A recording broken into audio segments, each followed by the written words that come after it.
Indore high court में एक जनहित याचिका लगाई गई थी जिसमें इंदौर आरटीओ के द्वारा जिस तरह से प्राइवेसी का उल्लंघन किया जा रहा था उसको लेकर जनहित याचिका लगाई गई थी, जिस पर कोर्ट ने आदेश जारी करते हुए जानकारियों को हिडन करने के आदेश जारी कर दिए हैं। इंदौर हाईकोर्ट में एक जनहित याचिका लगाई गई थी जिसमें याचिकाकर्ता ने इस बात का जिक्र कोर्ट के समक्ष किया था कि इंदौर आरटीओ के द्वारा नंबरों के माध्यम से विभिन्न लोगों की जानकारी को सार्वजनिक किया जा रहा है। नंबर के आधार पर उसके घर का पता आसानी से निकाला जा सकता है, जिसके कारण उसकी प्राइवेसी का उल्लंघन हो रहा है। कोई भी व्यक्ति नंबरों के आधार पर घर का पता ढूंढ सकता है, जिस कारण से कई बार महिलाओं के संबंधित जो अपराध हो रहे हैं, घर में जो चोरियों की घटनाएं हो रही है, वह संभावनाएं उससे बढ़ जाती है। इन तमाम बातों को देखते हुए इंदौर हाईकोर्ट ने भी इंदौर आरटीओ को आदेश जारी करते हुए तमाम तरह की आइडेंटिटी हिडन करने के आदेश जारी कर दिए हैं। ऑनलाइन तरीके से अब कोई भी व्यक्ति किसी भी अन्य व्यक्ति की जानकारी ऑनलाइन तरीके से नहीं देख पाएगा। घर के जितने भी पते दिए गए हैं अब उन्हें हिडन कर दिया जाएगा।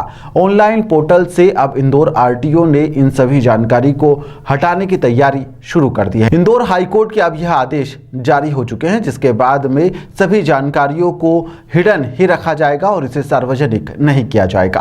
प्रदेश आपको गाड़ी के जो पर्टिकुलर है वो 100 रुपए में देता है कि इस रूल के अंदर सब यहाँ पे रूल 58 के अंदर 10 रुपए में मिलती है, सब मिलता है। ये अपने मध्य प्रदेश में ही फ्री में दे रहे थे सब कुछ। हाँ, हमने एक जनहित याचिका लगाई थी माननीय उच्च न्यायालय में, जहाँ पे private identifiable information Madhya Pradesh RTO मुफ्त में लोगों को बांट रहे थे बिना उनका कोई नंबर या कोई भी इंफॉर्मेशन लिए।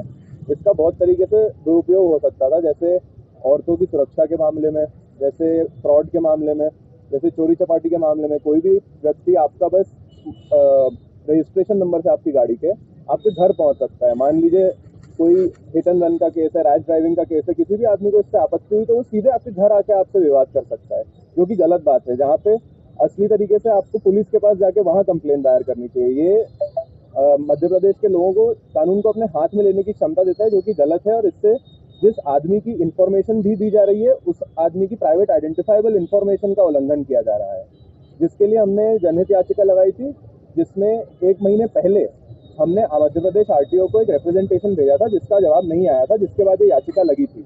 जिसके बाद माननीय उच्च न्यायालय ने कहा कि 6 महीने का और समय दिया जाए और आप एक और रिप्रेजेंटेशन इन्हें भेजिए, जो हमने भेजा। और अब जाके जब हम वापस देख रहे थे कि ये इन्फॉर्मेशन अभी भी अवेलेबल है कि नहीं, तो तब जाके हमें पता चला कि ये इन्फॉर्मेशन हट चुकी है, जिसका मतलब है कि हमारे रिप्रेजेंटेशन का काम सही तरीके से हुआ है। और मध्य प्रदेश आरटीओ ने माननीय उच्च न्यायालय के कहने के अनुसार ये सारी प्राइवेट आइडेंटिफाइबल इंफॉर्मेशन अपने पोर्टल से हटा दी है, जो लोग मुफ्त में यूज कर सकते थे पहले। तो क्या कहा गया था याचिका में? जब आपने याचिका लगाई थी तो आपने माननीय कोर्ट के सामने क्या तथ्य रखे थे? तथ्य तो यही रखे थे कि मध्य प्रदेश के इस पोर्टल की मदद से किसी भी आदमी को आपके घर का पता मिल जाता था, आपकी गाड़ी का चैसी नंबर और इंजन नंबर मिल जाता था।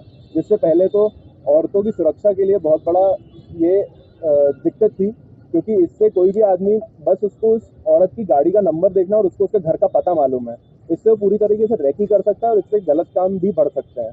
दूसरी बात, अगर मान लीजिए आप और मैं अच्छी गाड़ी में जा रहे हैं, कोई भी आदमी जिसको चोरी करनी है वो आपकी गाड़ी का नंबर देखेगा, वो बोलेगा कि ये बड़ी गाड़ी है, इस आदमी के पास पैसा होगा घर पे। जैसे ही आपकी गाड़ी निकलेगी वो घर में आपके डाका डालने चला जाएगा।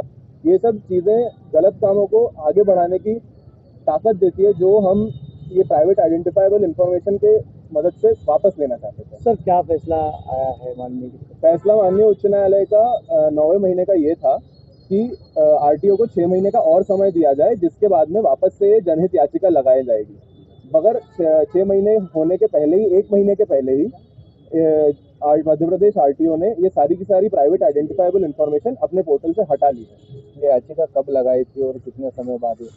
ये याचिका 8वें महीने में लगी थी 23 के, और इसका फैसला 1 से 2 महीने के बीच में आ गया था, जिसमें हमें 6 महीने को इंतजार करने को कहा गया था, जिसके पहले ही एमपी आरटीओ ने सारी की सारी इंफॉर्मेशन अपने पोर्टल से हटा दी। जी, मेरा नाम अधिवक्ता यश दीक्षित, मध्य प्रदेश हाईकोर्ट और मध्य प्रदेश के डिस्ट्रिक्ट कोर्ट्स में कार्यकारण करता हूँ। आप ही ने लगाई याचिका? जी।